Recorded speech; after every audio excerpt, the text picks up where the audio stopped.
Vamos lá para o terceiro módulo aí do mundo maravilhoso dos benefícios por incapacidade. Fechamos o último módulo tratando da petição inicial ali, questão já envolvendo o auxílio-doença propriamente dito. E pode perceber no material aí que nós temos uma perguntinha já de cara para você, dentro daquilo que vimos no último módulo. A incapacidade deve ser aquela que afeta todo e qualquer tipo de atividade, sim ou não? Aí você lembra que nós trabalhamos bem aquela questão do conceito do artigo, onde a incapacidade tem que afetar a atividade habitual. O que isso traz como consequência, gente? Pode haver uma pessoa recebendo auxílio-doença e trabalhando. Por quê? Vamos mais uma vez trazer o meu exemplo aqui. Eu tenho atividade de advocacia, tenho atividade como professor, eu posso ter uma situação que me incapacite a atividade como professor, um problema de voz, por exemplo, uma situação de problemas vasculares, então eu fico muitas horas em pé, dando aula, e estou começando a ter problemas com relação a isso, mas eu posso continuar exercendo atividade de advocacia, sentadinho lá, atrás do computador, sou um cara que fico mais ali, atendendo clientes, desenvolvendo teses, por exemplo. Então, eu iria receber um auxílio-doença pela atividade de professor, e continuaria trabalhando e recebendo meu salário pela atividade ligada à advocacia. Perfeito? Vamos ver aqui uma questão prática que vai trazer aqui algum probleminha no que diz respeito ao valor do benefício. Veja aí no seu material que você tem duas formas de contagem do valor de benefício. Tem lá o primeiro como era e como ficou. O que acontece? A medida provisória 664... mais uma vez, uma medida provisória, veio trazer uma modificação nos benefícios por incapacidade e isso alterou o valor final, o valor efetivo do recebimento do benefício. Como é que é o cálculo do benefício? Você vai na lei, a lei vai te dizer 80% das maiores remunerações desde julho de 94 até o mês imediatamente anterior ao requerimento do benefício. E aí, você vai chegar lá, por exemplo, ao seu salário de benefício. Então, eu tenho 100 contribuições, tirei 20, que são as menores, somei as 80 maiores, e daí diminuí por 80, que é o número dos meses que eu estou levando em consideração, cheguei a um valor X, e aí, para fins de auxílio-doença, eu vou ter que aplicar a alíquota, 0,91. Parênteses. PEC quer fazer o quê? Se não for um benefício decorrente de um acidente do trabalho, você parte de 51% mais 1% para cada ano trabalhado. Já pensou? Cobertura de risco social. Você, incapaz para o trabalho, tendo que dar conta da sua doença, será que a saúde pública dá? E aí você ainda vai partir de 51% do benefício. Mas voltamos à nossa regra. Então a gente tinha esse cálculo normal.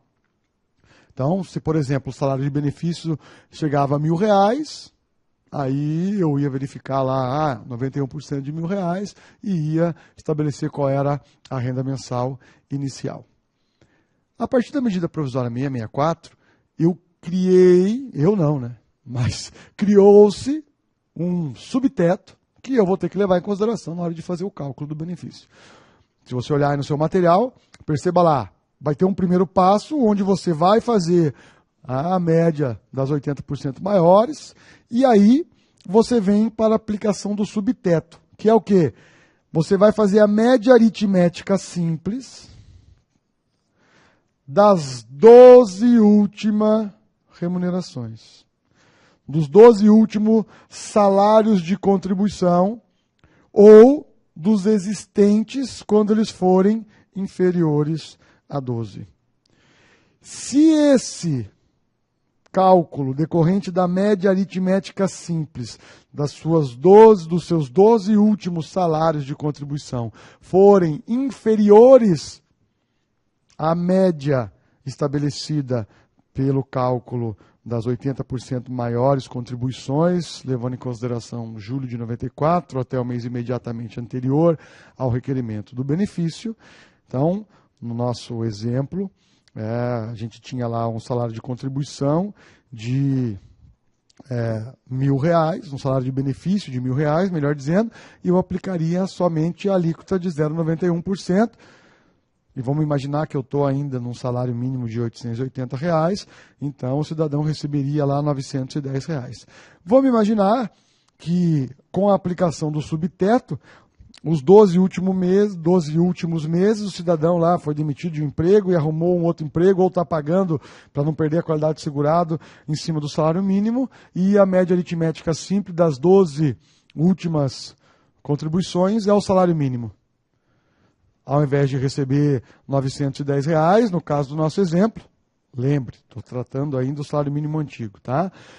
Receberia, então, o salário mínimo e não R$ 910. Vamos modificar, então, para atualizar. Eu tinha a média das 80% maiores remunerações em R$ 2.000 e aplicaria, então, a alíquota 0,91% em cima de R$ 2.000. Aí eu faço o subteto, verificando as 12 últimas contribuições. E salário mínimo são as 12 últimas contribuições. Ao invés de eu estar recebendo lá 1.700 e poucos reais, eu vou estar recebendo o salário mínimo. Altamente injusto, né, pessoal? Veja, a média laborativa do cidadão é de R$ 2.000. A média remuneratória dele, decorrente do seu labor, é R$ 2.000. E aí o último mês, o último ano, aí, por uma situação de infelicidade, está lá recolhendo sobre um salário mínimo, vai receber daí o salário mínimo, porque não vai ser levado em consideração toda a sua capacidade contributiva, toda a sua massa contributiva, vai ser levado em consideração somente os 12 últimos salários de contribuição. Aqui também você vai poder usar aquela tese da ofensa direta ao artigo 246 da Constituição Federal, porque, mais uma vez, está se falando em equilíbrio econômico e atuarial do sistema, trazido pela emenda 20, e tudo que foi trazido desde a emenda 20 em diante, até a emenda 41, se não me falha a memória, esse 41 ou 43, mas a 20 com certeza, essa é a redação do artigo 246 da Constituição. Então, se você quiser combater o subteto, você também tem que pedir para que seja declarada a inconstitucionalidade da medida provisória que criou aí o subteto, quando o subteto, na prática, for inferior ao valor do benefício que o seu cliente teria direito, levando em consideração o cálculo normal para benefício por incapacidade. Tá? Então veja como vai sendo alterado aí, né, de 2014 para cá, como vai sendo alterado o panorama dos benefícios por incapacidade. Isso que nós nem falamos a questão do pente fino, que vamos entrar ainda nesse módulo. Beleza?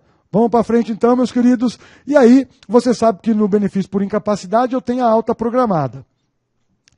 Alta programada, um instituto que, num primeiro momento, era decorrente do decreto, não estava na lei. E aí, é a possibilidade do INSS, então, ao conceder um benefício, já fixar uma data de cessação dele. Fora da redação da medida provisória, anotem isso, fora da redação das duas medidas provisórias, a de 2016 e a de 2017, a alta programada estava regulamentada no decreto e não na lei. E qual é a forma que você pode combater o Instituto da Alta Programada? Você pode combater o Instituto da Alta Programada dizendo que ofende o princípio da legalidade no primeiro momento, porque a lei não estabelece esse instituto, e a lei vai dizer ainda mais, a 8.213, que o cidadão ficará em gozo de auxílio-doença enquanto não reabilitado. Só que para eu saber se ele pode ser reabilitado ou não, ele tem que passar pela perícia. E o que vinha dizendo a TNU e o STJ a esse respeito? Que a alta programada, o Instituto da Alta Programada era ilegal, ofendia a 8.213, porque a lei garante ao cidadão ficar em gozo de benefício até que reabilitado e passasse pela perícia para verificar, ou a perícia da alta, ou uma perícia de possibilidade de reabilitação. E tanto o STJ como a TNU estavam dizendo que era ilegal o Instituto da Alta Programada por conta disso. Se você olhar no seu material, além do que eu falei, você vai ver que tem uma decisão do STF. tá? É o recurso extraordinário 672.402, proveniente do Mato Grosso. Um precedente importante aí para você que advoga nos benefícios por incapacidade, uma decisão dada ainda em uma decisão monocrática, uma antecipação aqui, uma tutela de urgência no primeiro momento, onde o Ricardo Lewandowski, que foi o relator, e ele disse que a alta programada é um instituto que não está aí dentro de um viés de constitucionalidade, porque você retira da pessoa o direito de ter uma perícia que constate aí a alta, né? Que constate a inexistência de uma situação incapacitante, ou não existir mais, ou uma situação incapacitante. Então, veja, fora do panorama das medidas provisórias, eu tenho tanto a ofensa a 8.213, porque a lei garante o direito de ficar em benefício até que reabilitado, ou uma alta constatada por perícia, e o STF, aí dentro de um viés constitucional, disse também que ofende. A alta requer exame clínico, era isso que inclusive dizia o ministro Lewandowski na sua decisão monocrática. Então, se você na prática tiver um benefício concedido em momentos em que não existia o texto das duas medidas provisórias, você poderia, inclusive, entrar com mandado de segurança, se fosse o caso, dizendo, não, eu quero a garantia do meu cliente continuar em gozo de benefício, até que efetivamente chamado por uma perícia e que essa perícia constate alta. E não simplesmente uma data onde se verifica que ele supostamente estará capaz. Perfeitamente possível essa situação, e, como eu falei, a jurisprudência tanto da TNU como do STJ favoráveis a esta tese. Perfeito? Agora, o que acontece então na prática? Você tem um benefício, esse benefício é concedido até uma data X. Nós enfrentamos outros problemas ainda, e as questões práticas é que a gente tem que desvendar aqui. Eu preciso esperar uma nova perícia administrativa, por exemplo. Então eu fui ao INSS, requeri meu benefício, o INSS agendou a minha perícia, eu passei pela perícia e me disseram que eu estou incapaz até o dia 5 de maio. O que a alta programada vai requerer de mim? Se eu ainda estivesse incapaz, eu teria que pedir uma prorrogação ao INSS, agendar uma prorrogação. Pergunto, preciso agendar essa prorrogação e ter uma negativa numa nova perícia para ir para o judiciário, ou eu já posso me socorrer do judiciário? Bom, André, você falou aí que se for fora dos momentos onde as medidas provisórias do pente fino estiverem vigorando, eu poderia até dizer que a medida provisória, a alta programada era ilegal, entrar com mandado de segurança e garantir o meu direito de ficar em gozo de benefício até que avaliado. Perfeito. Mas vou imaginar que você quer ir por outro viés. Teu cliente já chega para você recebendo o benefício, está vencendo o benefício. Só que você analisa a questão dele e a doença dele vai durar muito mais tempo do que um eventual prazo ali de 90 dias, que é o prazo padrão, geralmente que o INSS concederia o benefício em sede de prorrogação. E você diz não. Ou até o caso de uma aposentadoria por invalidez para esse sujeito. A incapacidade dele já é tal que ele tem direito a uma aposentadoria por invalidez. Preciso passar por essa perícia? Lógico que não. O Supremo Tribunal Federal, quando fez a verificação lá do prévio requerimento administrativo, ele foi muito claro. O que precisa é prévio requerimento administrativo, não é esgotamento da via administrativa. E por que eu estou dizendo isso para você? Porque tem juiz aí que está mandando você emendar a tua petição inicial para você apresentar a negativa em sede de prorrogação. Não. Eu não preciso passar pela prorrogação. A ilegalidade está... Porque, veja, para eu ter o meu direito de ação, eu tenho que ter a ilegalidade demonstrada. Que aí o Supremo disse, então eu tenho que ter o prévio requerimento administrativo para passar pela esfera administrativa e ver se houve uma ilegalidade ou não. Ou a administração pública, no prazo determinado pela legislação, sequer lhe atendeu ainda, um agendamento para, 6 meses. Aí você tem uma ilegalidade.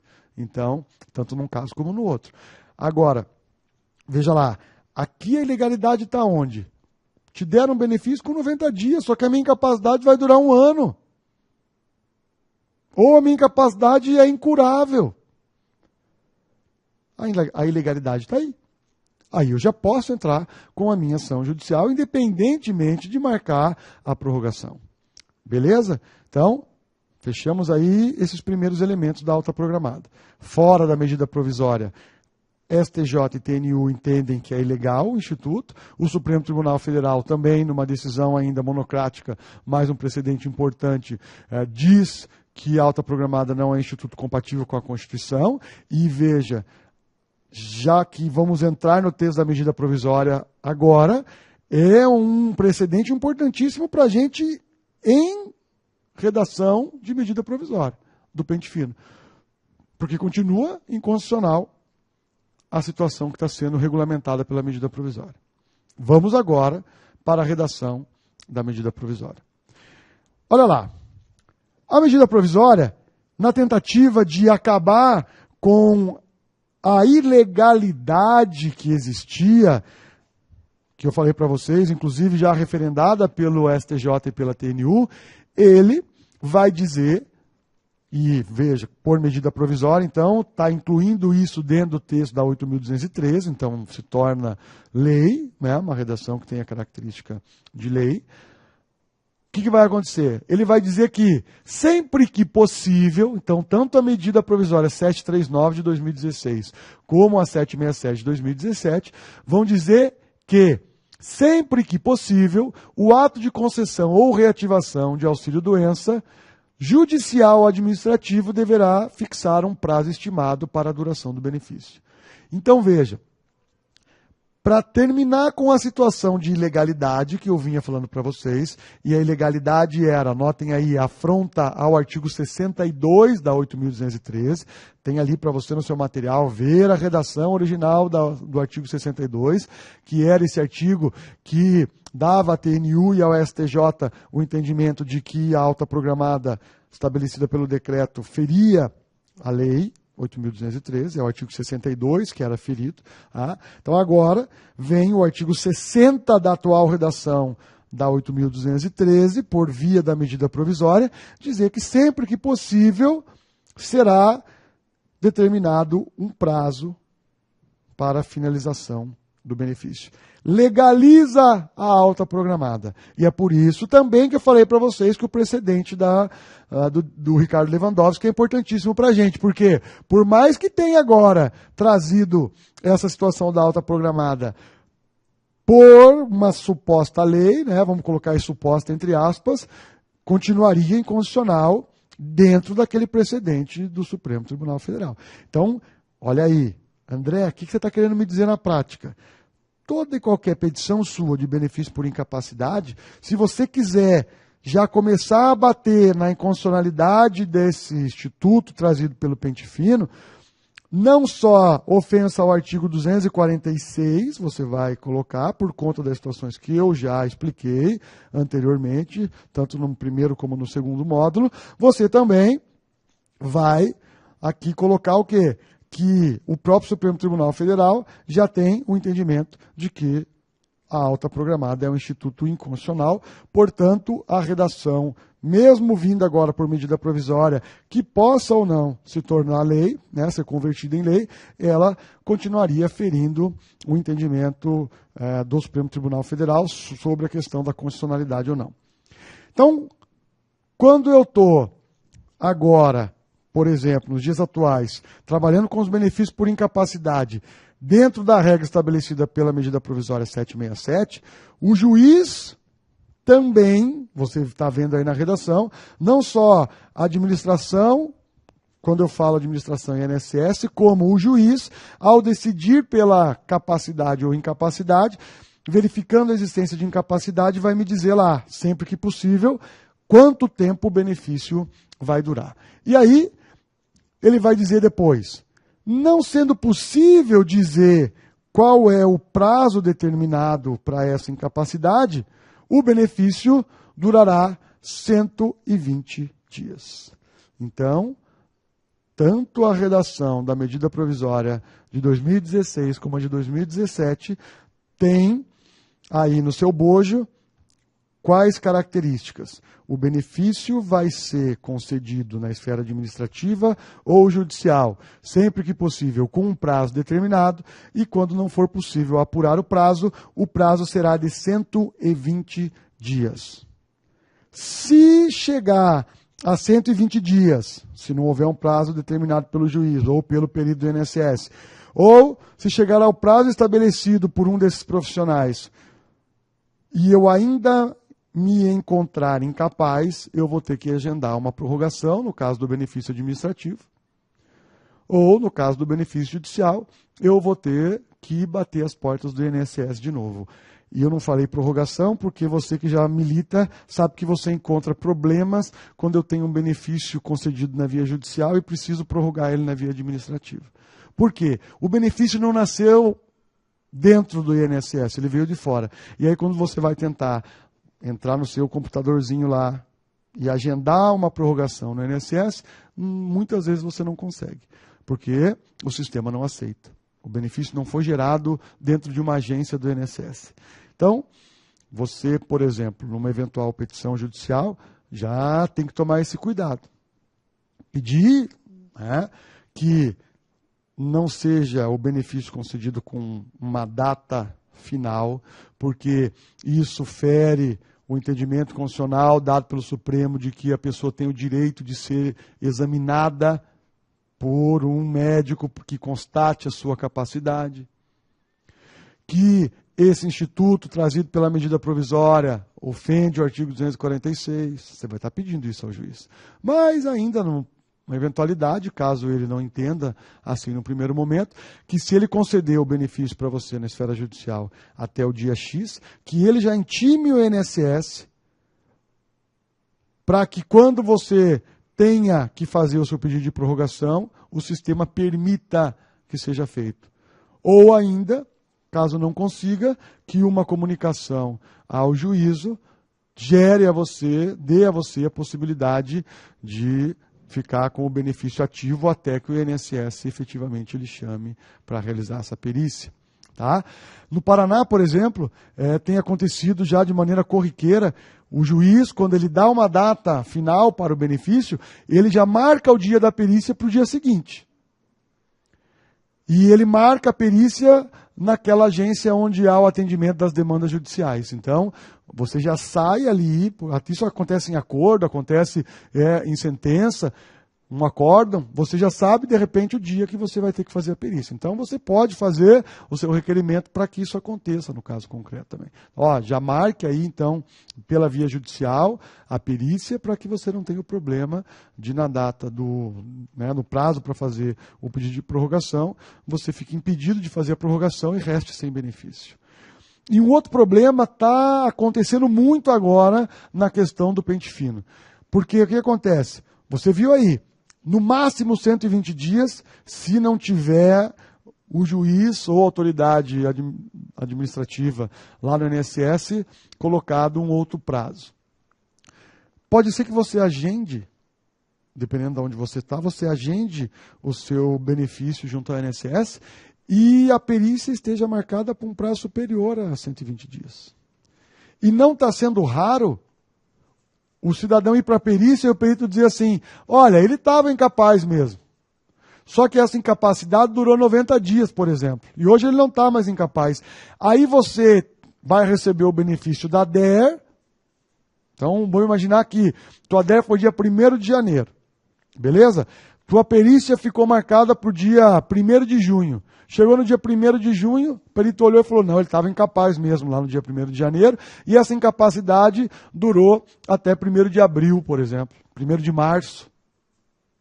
Você vai receber o benefício de 1º de janeiro, 1º de abril ou 1º de março. Só que o dia que o benefício sai, você já não tem como fazer a prorrogação. Porque vocês vão ver, prorrogação, eu tenho o prazo ali, para agendar ela perante o INSS. Então, na prática, esse pente fino e essa forma de estabelecer um prazo determinado aí, para o benefício por incapacidade, está trazendo uma série de problemas, porque o legislador, na hora de fazer uma regra, ele não está identificando que na prática pode acontecer de agendamentos, teria um prazo um pouquinho maior. Mesmo em questões judiciais, você pode entrar com a sua ação e o perito dizer o seguinte, ó, o cidadão levou lá 1 ano para conseguir procurar um advogado, enfim, e aí o advogado entra com a ação e o perito constata que ele ficou incapaz, adera até uma determinada data antes até da ação judicial ser distribuída. E aí já sai a sentença, o cara só tem os atrasados para receber, não tem mais nada para frente para receber, e aí se ele quiser discutir a questão da incapacidade dele, teria que agendar um outro benefício. E aí veja, às vezes a questão que se resolveria em um procedimento só, você passa a ter que resolver em vários procedimentos, o que não é saudável, no meu modo de entender, para o próprio judiciário e para a própria máquina administrativa, que vai ficar reiteradamente se debruçando sobre essas questões. Tá? Mas saiba que hoje, então, tenta-se dar um viés de legalidade alta programada dentro da medida provisória e que qualquer benefício que saia hoje na via administrativa ou judicial tem que ter uma data provável e quando não se fixar essa data da alta, o benefício durará por 120 dias. E o pente fino também disse o seguinte, poderá a qualquer tempo, a administração pública chamar para a perícia os benefícios concedidos na via administrativa ou na via judicial. Aí a lei diz assim, se não tem data, até 120 dias. E se o juiz deu sem data e 1 semana depois o INSS chama o cidadão? E eu vou mais além. Uma decisão judicial transitada em julgado pode ser passível de revisão pela administração pública? Vamos ver? Olha lá. Antes disso, eu quero trabalhar só com a prorrogação com vocês. Para eu pedir a prorrogação, vocês, muitos já sabem, outros não, tem que existir, logicamente, o benefício ativo, e a gente viu agora os problemas que a medida provisória está trazendo, porque muitas vezes, quando sai o benefício, ele já sai com data de cessação, e essa cessação passou lá já 60, 90 dias, e você então não consegue agendar uma prorrogação. Tem que ser protocolado até 15 dias antes da cessação, e você pode pedir indefinidamente, pode ir ao INSS e ficar agendando lá sempre que quiser. Não depende, e lógico, depende de novo exame pericial e não é pré-requisito para o ingresso da ação judicial, como eu tinha dito a vocês já, está aí só o número do precedente lá da TNU, um precedente importante, anote que você vai usar muito na prática, porque como eu falei, tem juiz que pede que você traga o agendamento da prorrogação, senão ele indefere e manda extinguir de plano a sua inicial. Beleza? Um aspecto aí processual do pente fino. Vimos lá. O benefício de auxílio-doença concedido ou restabelecido por decisão judicial, inclusive decorrente de acidente do trabalho, em manutenção, deverão ser revistos preferencialmente após 6 meses da implantação judicial. Então veja, preferencialmente. Se ele quiser te chamar antes, ele chama. Preferencialmente, não é obrigatoriamente. Tá?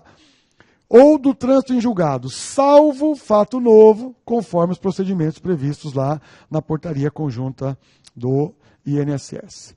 E aí, meus queridos, é onde eu quero chegar e discutir muito de perto com vocês. A 8.213, ela já possibilitava o chamamento para perícia. Você tinha lá na aposentadoria por invalidez, por exemplo, perícias bianuais, né? Ele poderia, então, chamar o cidadão para fazer uma perícia, mesmo de benefício concedido judicialmente. E eu já achava aqui que havia uma situação de confronto de normas, e esse confronto tinha que ser resolvido dentro de um viés processual. Explico. A administração pública pode escrever seus atos, isso ninguém discute. Então, se o INSS deu o benefício para você, e depois ele te chama e revê o ato administrativo, beleza. Ele está dentro da sua liberdade de rever o ato administrativo. Agora, uma decisão judicial transitada em julgado, pode o INSS realmente chamar e rever? A redação da lei diz que sim. Já dizia. Agora a diferença é que ele diz assim, ó, poderá o benefício lá por incapacidade, auxílio-doença, aposentadoria por invalidez, ser revisto preferencialmente por 6 meses, que esse preferencialmente nada é a mesma coisa. Se o cara quiser te chamar dali 30 dias, então ele chama, porque é preferencialmente. Só que eu tenho uma decisão judicial transitada em julgado. E aonde que eu entendo que há um confronto legislativo aqui? Confronto de leis. A Lei 8.213, nessa redação, ou na redação que dava a possibilidade de chamamento para perícia bianual, por exemplo, ele vai dizer que o INSS pode chamar para rever situações judiciais, mas o Código de Processo Civil, ele traz uma outra regulamentação. Hoje, Código em vigor, artigo 505, inciso 1. O artigo 505, inciso 1, vai dizer o quê? Sabendo que a coisa julgada tem exceções, a própria ação rescisória é uma exceção à coisa julgada, ele regulamenta uma exceção diante da possibilidade de alteração do estado de fato. Explico.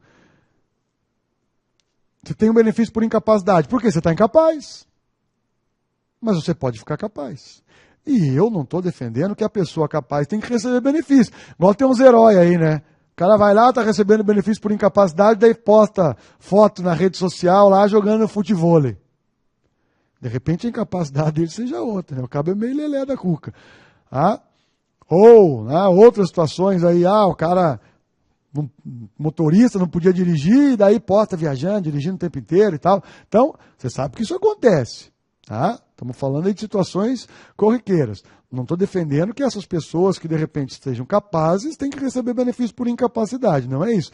Eu defendo que tem que passar pela perícia e que a lei, de repente, já que não pode receber benefício estando capaz porque a lei não deixa, e também porque é imoral, não pode descumprir a lei e chamar para uma perícia descumprindo uma determinação judicial. Então, se é para cumprir a lei, vamos cumprir. Então, veja lá.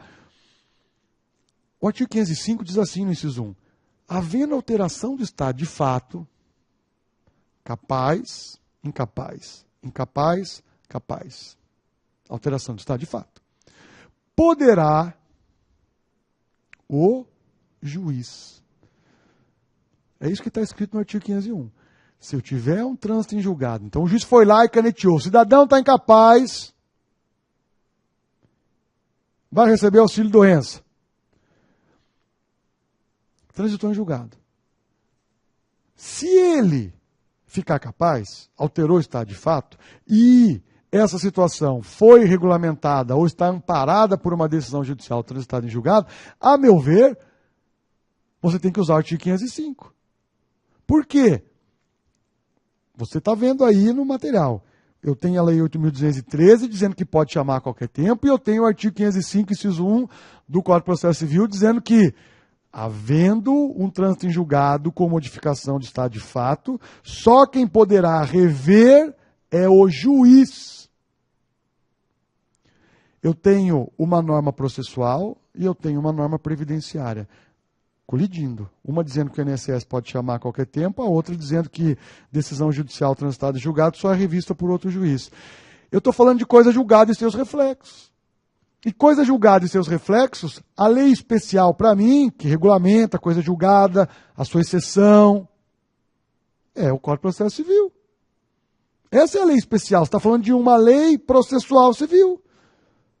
Então, você tinha que usar o artigo 505, inciso 1.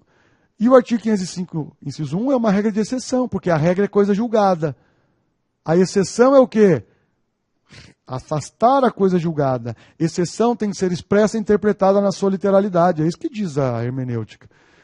Então, essa situação de benefício concedido por um juiz só pode ser revista, no meu humilde modo de entender, se outro processo judicial for aberto e naquele processo judicial que foi aberto, a autoridade judicial chegar à conclusão de que o sujeito está capaz e não tem mais que receber o seu benefício. E nesse processo pode até ser verificado todo o direito do INSS comprovar que houve fraude, que está recebendo há tanto tempo com fraude, que houve má fé, e cobrar, de repente, do sujeito aquilo que ele recebeu sem poder receber.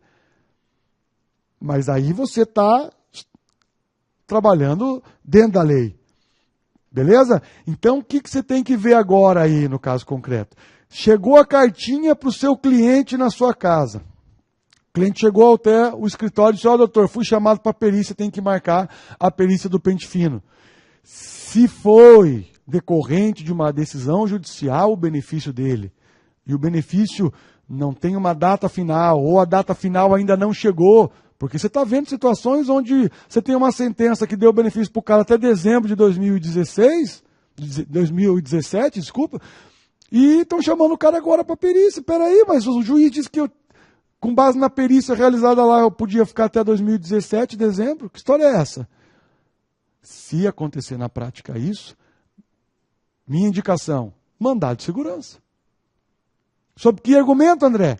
Eu tenho uma decisão judicial que diz que eu vou ficar em gozo de benefício até que seja revista a situação por uma decisão judicial, porque transitou em julgado o meu processo, e o meu processo não tinha uma data final. Minha sentença foi dada sob a redação original da 8.213, por exemplo. Tá? E estão me chamando para perícia agora. 60 dias depois da decisão judicial, por exemplo. Ou eu tinha uma sentença que dizia que eu ia ficar até dezembro de 2017 em gozo de benefício, estão me chamando para perícia. Agora, em fevereiro, mandado de segurança, sob que fundamento? Eu tenho uma decisão judicial transitada em julgado, que me garante o direito de ficar em gozo de benefício.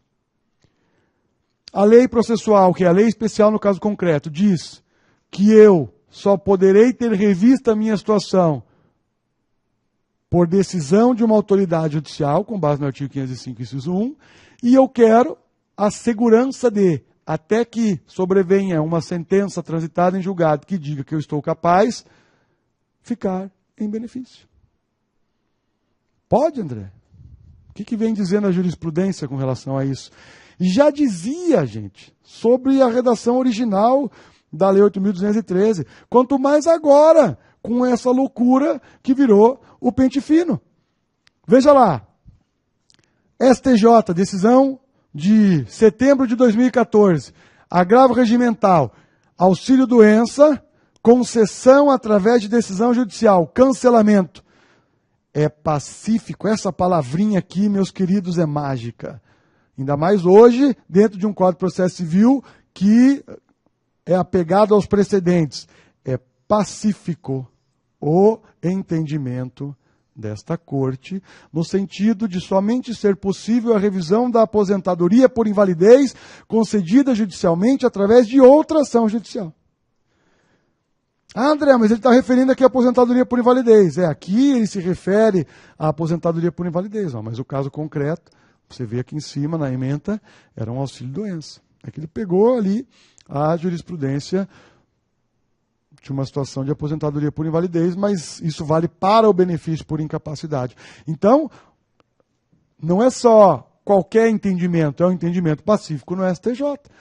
E aí, esse é o ponto-chave aqui na questão do pente fino. Além da inconstitucionalidade, que nós já falamos várias vezes, não vou repetir, se chegar a cartinha na casa do seu cliente, você poderia estar entrando com mandado de segurança, o fundamento eu te dei, a jurisprudência pacífica do STJ está aqui, e o seu cliente vai ficar em gozo de benefício, desde que o benefício tenha sido concedido por intermédio de uma ação judicial, até que uma autoridade judicial dê para ele uma sentença, um acórdão, no sentido de que ele está capaz e o benefício cessa. Porque, gente, com respeito a toda e qualquer autoridade que está no serviço público, é o paralelismo das formas.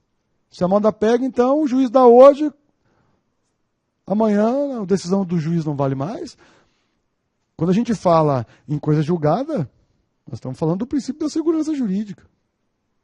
Beleza? Esse parênteses interessante e necessário, porque nós estamos vivendo aí esse momento que envolve o pente fino. Aqui, quero atentar com você uma situação, aspectos práticos, para você trabalhar na sua petição. Tinha falado no final do módulo anterior e vamos passar aí agora o final desse módulo tratando dessas questões. Tá? Igual o Silvio Santos, né? Deixa até o final para falar aquilo que o cara estava esperando desde o começo. Sacanagem, né? Não é, mas a gente viu muita coisa interessante antes disso também. Então olha lá, veja que no desenho aí eu tenho um cidadão com uma orelha gigantesca, porque Deus deu para a gente 2 orelhas e uma boca.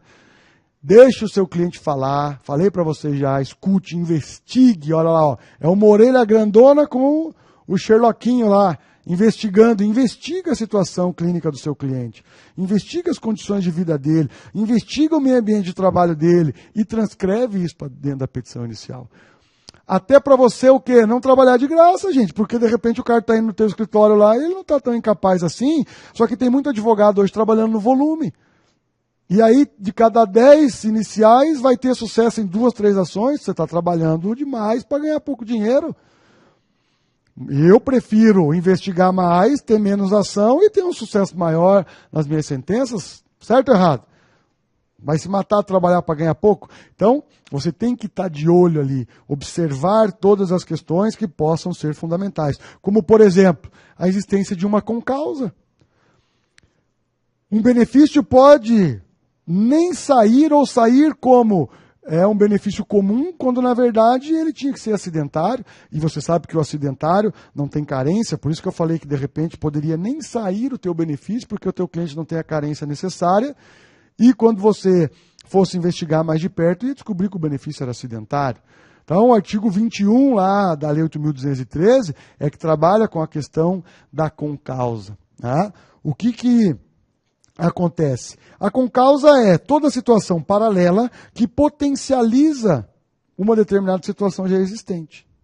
Então, você pode ter, por exemplo, uma situação degenerativa lá na coluna, e quem trabalha nos benefícios sabe que quando tem a palavra lá, degenerativa, de repente o juiz já não vai te dar o benefício, o perito vai dizer que não tem direito ao benefício, mas se degeneração não dá direito a benefício e não dá direito a benefício acidentário, porque a lei diz que situações degenerativas não dão direito a benefício acidentário. Quando a gente nasce e começa a gritar depois que sai da barriga da mãe da gente, a gente está degenerando a partir daquele segundo. A perda da audição nada mais é do que degeneração, porque você fica lá sofrendo com o desgaste do tímpano, a degeneração, e você vai perdendo a audição. Processo aí que envolve lera, a mesma coisa, é processo degenerativo. Então você tem muito motorista de ônibus, o cidadão está lá na boleia do ônibus, o trajeto é horroroso, não troca o gás lá da cadeira onde ele fica sentado na boleia, e aí ele já tem uma situação degenerativa na coluna, mas fica lá, né? Quem anda de ônibus, de busão, aí sabe o que eu estou falando. E aí está lá, a rua esburacada, o ônibus que não troca, a empresa de ônibus não troca o gás lá do assento dele, e aí o processo degenerativo dele está sendo acelerado por conta daquele meio ambiente do trabalho que ele está exposto. Isso é com causa. E se está havendo essa potencialização, o benefício tem que ser acidentário. Fique esperto, então, na hora da investigação. Tá? Além de você verificar a situação da concausa, o que eu digo sempre para os alunos, para os colegas? Eu sei que para entrar com pedido judicial não precisa da cópia do processo administrativo. Você pode simplesmente ir com a carta de indeferimento, por exemplo. Só que vá, antes de entrar com ação judicial, pegar a cópia do processo administrativo. Por quê, gente? Pode ser que naquela cópia do processo administrativo você descubra que a incapacidade do seu cliente já foi constatada e que só se está discutindo a qualidade de segurado que ele de repente não tinha no momento em que foi declarada a incapacidade. E aí, o que o pessoal faz? Não pega a cópia do processo administrativo, aí entra com a petição discutindo tudo. A incapacidade, se tinha ou não qualidade de segurado, vai ter que passar por perícia, tudo de novo. E quando você pega a cópia do processo administrativo e já verifica que a incapacidade é inconteste pelo próprio INSS, você vai entrar no processo dizendo que a incapacidade é incontroversa. O que se discute aqui é a qualidade de segurado. Por quê? O Código de Processo Civil, no artigo 472, se não me falha a memória agora, vai dizer o quê? A perícia só é necessária, gente, se houver dúvida. Se os documentos trazidos pela parte já são de tal forma a comprovar uma determinada realidade, o juiz não precisa fazer a perícia é dispensável. Então, você já vai, em cima desse contexto, diz que a situação é incontroversa, e aí pede o juiz até que dispense a realização da perícia, você ajuda ele a abrir pauta de perícia, a gastar menos com perícia, porque são situações que já podem ser verificadas de antemão. Então, a cópia do processo administrativo ela é fundamental. E assim, ó, você pega o processo administrativo e você pede a cópia do laudo, que muitas vezes não vem no processo administrativo. Aí anotem aí, item 12.5 do Manual de Perícia Médica do INSS. O item 12.5 do Manual de Perícia Médica do INSS diz que o laudo é do segurado. E o INSS mantém a sua guarda, tendo a obrigação de entregá-lo quando solicitado. Então, o que você vai verificar? Junto com o processo administrativo, leva por escrito um requerimento com o laudo, um requerimento solicitando o laudo, elenca lá o item 12.5 do Manual de Perícia Médica, porque você já pega a cópia do PA, já vê o laudo, já vê o que o médico detalhou no laudo. Você pode ter, de repente, um contato com o médico que atende o segurado, onde ele faça um confronto ali, identifique situações que podem ser discutidas no teu processo judicial. Você pode trabalhar com um assistente técnico parceiro teu, não é imoral, ilegal nem nada disso. Você pode ter um médico que trabalha como assistente junto com você nos processos. E aí você entra com a tua petição inicial, combatendo as situações que devem ser combatidas, questionando as situações que devem ser questionadas. E o teu processo ganha robustez em uma rica discussão. Está entendendo a diferença? Então, delimitar a lide, verificando o que aconteceu no processo administrativo e chegar no processo judicial já com elementos para identificar que, de repente, um exame clínico não foi feito da maneira como deveria ter feito, ou às vezes nem foi feito, ou que, de repente, esse assistente técnico te diga, ó, essa metodologia que ele está utilizando aí para fins de perícia já é ultrapassada, pode acontecer, enfim, N situações que esse profissional que vai estar trabalhando como seu assistente técnico ou o próprio médico do segurado pode te ajudar numa situação de robustez da tua inicial e robustez na discussão, na verificação das provas e de uma consequente constatação de incapacidade, tá? Outra coisa, muita gente diz, é difícil o cliente ter documento quando ele vem procurar o advogado, porque ele não tem dinheiro, ele vai no postinho de saúde. Ora, você já deu a resposta, ele vai no postinho de saúde, ele é atendido pela rede pública, lá tem prontuário médico. E o prontuário médico, o Código de Ética Médica determina é do paciente. Então tem que fazer um requerimento lá naquele hospital, naquele postinho, para você ter uma cópia. Porque isso vai ser muitas vezes a prova que vai dar a possibilidade de receber o benefício. Então, buscar documentos, conhecer a legislação médica, parecer 1488 de 98 do Conselho Federal de Medicina, vai dizer no artigo 6º, o médico tem que, por exemplo, não só fazer o exame clínico, mas conhecer o processo produtivo da parte. E aqui nós vamos entrar no próximo módulo discutindo bem essa questão do processo produtivo da parte, porque muitas vezes a perícia só faz a análise clínica do cidadão ali e não desvenda situações que são importantes dentro do processo produtivo, no meio ambiente de trabalho. E aí a resolução 1488 ela diz que é dever do perito conhecer isso. Então você tem que conhecer a legislação médica para saber qual é o dever do perito. Beleza? O que mais? Parecer 10 de 2012 também do Conselho Federal de Medicina. Está aqui. Vai dizer que um médico pode discordar de outro médico, desde que o faça de maneira fundamentada. E muitas vezes não é o que acontece. E aí, vou deixar algumas situações que a gente entrará no próximo módulo. Falei das desnecessidades de perícia já, né? Vamos falar da atenção aos quesitos e também da fundamentação da sentença nos processos de benefício por incapacidade. Falaremos de todas essas questões aí no módulo a seguir. Espero que você consiga estar caminhando juntamente conosco. Se não tiver alguma dúvida, uma sugestão, traga para a gente, porque essa discussão é altamente rica e os benefícios por incapacidade necessitam da nossa discussão. Mas espero que esses pontos de vista, essas colocações, já te ajudem a trilhar um outro caminho aí nos benefícios por incapacidade. Beleza? Vejo vocês no próximo módulo. Um grande abraço e até a próxima.